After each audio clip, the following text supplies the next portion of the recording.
SSC GD के लिए ये क्वेश्चन हमारा काफ़ी इंपॉर्टेंट हो जाता है। यहाँ पे हमसे पूछ रहा है कि कोशिकाओं में प्रतिलेखन की प्रक्रिया के दौरान क्या होता है। अच्छा, ये हमारा विज्ञान का सवाल है। ये जो भी पूछ रहा है हमारा प्रतिलेखन की प्रक्रिया, ये हमारा कब होता है ना, जब हमारा डीएनए से प्रोटीन बनता है, तो उस बीच में ये प्रक्रिया होती है। अब 3 तरह की प्रक्रियाएं होती हैं वहाँ पे। अगर आप वो तीनों समझ गए तो आप इस सवाल का जवाब बता दोगे। तो हम पहले उन तीनों प्रक्रियाओं को समझते हैं जो कोशिकाओं में होती है, फिर अपने क्वेश्चन पर आएंगे।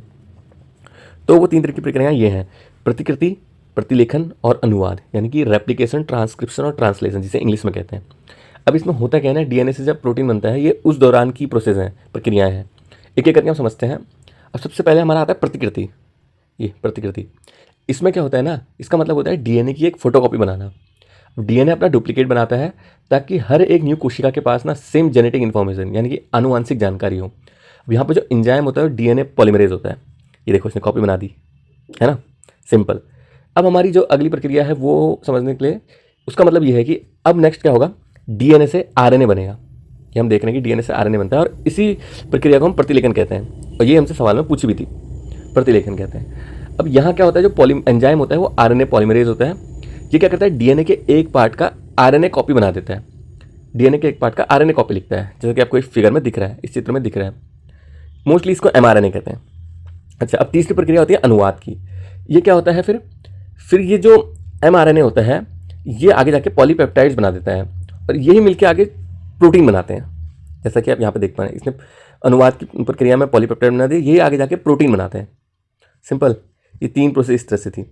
नीचे अब एक टेबल दी गई है कि इन तीनों ही प्रक्रियाओं में अगर आपको अंतर समझना है, एक एक करके अगर आप अंतर समझना चाहें, तो किन किन मतलब विशेषताओं के बेसिस पर हम इनमें अंतर कर सकते हैं। जैसे पहला कार्य के बेसिस पर कि ये वाला सटीक कॉपी बनाता है डीएनए की, ये डीएनए से आरएनए बनाता है, ये प्रोटीन बनाता है।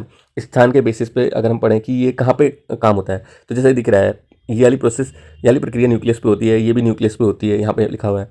ये साइटोप्लाज्म यानी कि कोशिका द्रव्य राइबोसोम, इस पे होती है। अब टेम्पलेट के आधार पे अंतिम उत्पाद क्या बनेगा, मुख्य घटक क्या है इस प्रक्रिया को होने के लिए, ऊर्जा कितनी लगती है, और इनका उद्देश्य क्या है, इस बेसिस पे आपको ये 3 अंतर दिए हुए हैं। आप इनको समझ जाइए, तो आपके इस क्वेश्चन से कोई भी सवाल कभी गलत नहीं होंगे। अब अगर अपने क्वेश्चन पे आए, तो हमसे पूछा हुआ था कि कोशिकाओं में प्रतिलेखन की प्रक्रिया के दौरान क्या होता है। अब पहला ऑप्शन अगर हम इसके लिए देखें कि डीएनए की समान प्रतियों में पुनरावृत्ति होती है, नहीं, ये तो हमारा प्रतिकृति हुआ, ये नहीं। अब हमसे पूछा है आरएनए का अनुवाद। अच्छा, अनुवाद खुद ही लिख दे, अनुवाद नहीं, अनुवाद नहीं पूछा हमसे। हमसे तो पूछा है कि प्रतिलेखन में क्या होता है। डीएनए को आरएनए में परिवर्तित किया जाता है, हाँ, यही होता है प्रतिलेखन की प्रक्रिया के दौरान, ये होता है। अभी आपने पीछे देखा था, प्रतिलेखन की प्रक्रिया के दौरान ये आरएनए बनता है। तो यानी कि हमारा इस क्वेश्चन का सही ऑप्शन होगा ये तीसरा वाला।